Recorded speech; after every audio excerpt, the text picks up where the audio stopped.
ప్రజల పక్షాన పోరాటం చేయాలని పవన్ కళ్యాణ్ దిశానిర్దేశం చేశారని తెనాలి ఎమ్మెల్యే నాదెండ్ల మనోహర్ చెప్పారు. ఎన్డీఏ ఆధ్వర్యంలో ఏర్పడే సమావేశంలో భాగస్వామి కావడంపై నిర్ణయం తీసుకుంటామని చెప్పారు. రాష్ట్ర ప్రభుత్వంలో ఎలాంటి పాత్ర పోషించాలి అన్నది పార్టీలో ఇంకా చర్చ జరగలేదని చెప్పారు. మరిన్ని వివరాలు మా ప్రతినిధి శివ అందిస్తారు. 2019 ఎన్నికల్లో ఒక్క సీటుకి పరిమితమైనటువంటి జనసేన ఇప్పుడు పోటీ చేసిన ప్రతి స్థానంలో గెలిచింది. అదొక రికార్డుగా ఉన్నటువంటి పరిస్థితి. అప్పటికి ఇప్పటికి ఏంటి సార్ మార్పు? అంటే పవన్ కళ్యాణ్ గారి నాయకత్వం ఆ విధంగా ప్రజల్ని, ఎందుకంటే ఏ విధంగా పొత్తు కోసం ఆయన కృషి చేశారు, ఏ విధంగా రాబోయే రోజుల్లో ఈ ప్రభుత్వం ఉండకూడదు, లేకపోతే ఎప్పుడు ఇట్లానే అంధకారాన్ని మిగిలిపోతుంది, మన రాష్ట్రానికి మేలు జరగాలి, రాష్ట్ర ప్రజలకి అంతిమంగా మనం మంచి సేవలు అందించాలనే తపనతోటి ఆయన పనిచేసిన తీరుని జనసేన పార్టీ తరఫున మేము క్షేత్రస్థాయిలో పర్యటిస్తున్నప్పుడు అందరూ కూడా అభిమానించారు. ఆ ఆలోచనని ప్రజలు కూడా మనస్ఫూర్తిగా నిండు మనసుతో ఆశీర్వదించారు.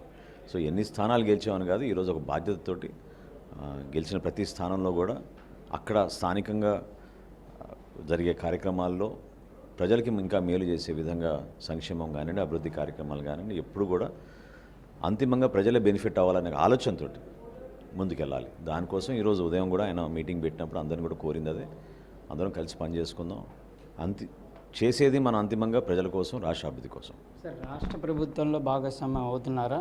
అదేవిధంగా కేంద్ర ప్రభుత్వంలో కూడా జనసేన భాగస్వామ్యం అవ్వబోతుంది అంటున్నారు. రెండింటిలో ఏ విధంగా జరగబోతుంది? అది ఈరోజు ఎన్డీఏ మీటింగ్ ఉంది, దానికి వెళ్ళారు పవన్ కళ్యాణ్ గారు.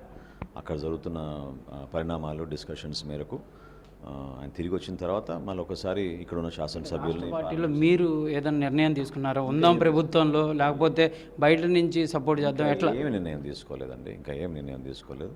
ఆయన ఢిల్లీకి వెళ్ళి వచ్చిన తర్వాత కూర్చొని మాట్లాడతారు, అప్పుడు పెద్దలంతా కూర్చొని మాట్లాడుకొని అప్పుడు డిస్కస్ చేద్దాం. మనోహర్ గారు తెనాల్లో గెలిచారు, ఏ విధంగా చూస్తున్నారు? దాంతోపాటు గతంలో విజయాలు కాంగ్రెస్ కంటే ఇప్పుడు జనసేనలో మీకు అసలు అక్కడ ఉన్నటువంటి టీడీపీ అదేవిధంగా జనసేన ప్రజలు కూడా భాగస్వాములై పనిచేసినటువంటి పరిస్థితులు ఎలా చూస్తారు? అసలు ఏమాత్రం డౌట్ లేదండి. తెనాలి ప్రజలు ఈ రోజున అంత అద్భుతమైన తీర్పు ఇచ్చారంటే ఒక భవిష్యత్తు కోసం ఒక నమ్మకంతో మార్పు రావాలి, అభివృద్ధి ఏమాత్రం జరగలేదు, కేవలం ఈ బటన్ నొక్కే కార్యక్రమంతో మోసం చేశారు. నేను నిజంగా ఇందాక అన్నట్టు ఒక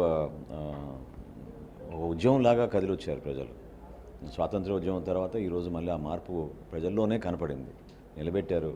కష్టకాలంలో కూడా వాళ్ళు మమ్మల్ని ఆదరించారు, అభిమానించారు. సో ఒక ఎలక్షన్ మేనేజ్మెంట్, ఎలక్షన్ 3 వారాల కోసమే కాదు కదా, చేసిన కార్యక్రమాలు, అనేక అంశాలపైన పోరాటం చేసిన తీరు, వీటన్నిటినీ ప్రజలు చూస్తూనే ఉన్నారు, గుర్తిచ్చారు కరెక్ట్ టైంకి. ఫైనల్గా మంత్రులంతా ఒక్క మంత్రి తప్ప మిగిలిన వాళ్ళందరూ ఓడిపోయినటువంటి పరిస్థితి. మీరు జనసేన నేతగా వైసీపీ వాళ్ళకి ఏం చెప్పాలనుకుంటారు?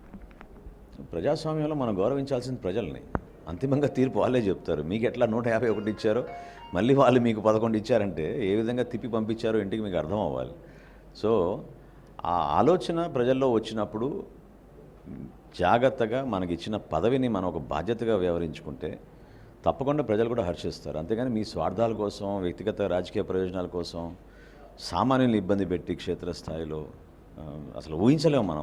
మనం పర్యటన చేస్తున్నప్పుడు, ఎలక్షన్ అప్పుడు చిన్న చిన్న సామాన్యులు కూడా ఇబ్బంది పెట్టారు. అది అంత దౌర్జన్యంగా వ్యవహరించిన ప్రభుత్వం ఎప్పుడు లేదు, ఏ పార్టీ లేదు. కాబట్టి కరెక్ట్ సమాధానం చెప్పారు. ఏమైనప్పటికీ ఇంకా ఈ రోజు నుంచి విమర్శలు చేసుకుంటూ వాళ్ళని వ్యక్తిగతంగా అనాల్సిన అంశాలు ఏవి కూడా పెట్టుకోదని చెప్పారు మా పార్టీ అధ్యక్షులు పవన్ కళ్యాణ్ గారు. ఎందుకంటే రాష్ట్ర నిర్మాణం కోసం, రాష్ట్ర ప్రజల కోసం అంకిత భావంతో పనిచేస్తాం, దానికే కట్టుబడి ఉంటాం. ఇది ప్రధానంగా నాదెళ్ల మనోహర్ చెప్తున్నటువంటి పరిస్థితి ఉంది. కంపల్సరీగా పార్టీ యొక్క నిర్ణయం మేరకు రాష్ట్ర కేంద్ర ప్రభుత్వాల్లో ఉండాలా లేదా అనే దానికి సంబంధించి ప్రస్తుతం జరిగేటటువంటి ఎన్డీఏ కూటమిలో కూడా నిర్ణయం తీసుకోవడం జరుగుతుందనే విధంగా చెప్తున్నారు. దాంతోపాటు తెనాలి నియోజకవర్గం ప్రజలకు కూడా ఆయన కృతజ్ఞతలు అయితే చెప్తున్నటువంటి పరిస్థితి ఉంది. కెమెరామెన్ సిద్ధుతో సాయి శంకర్, జనసేన పార్టీ ఆఫీస్ నుంచి.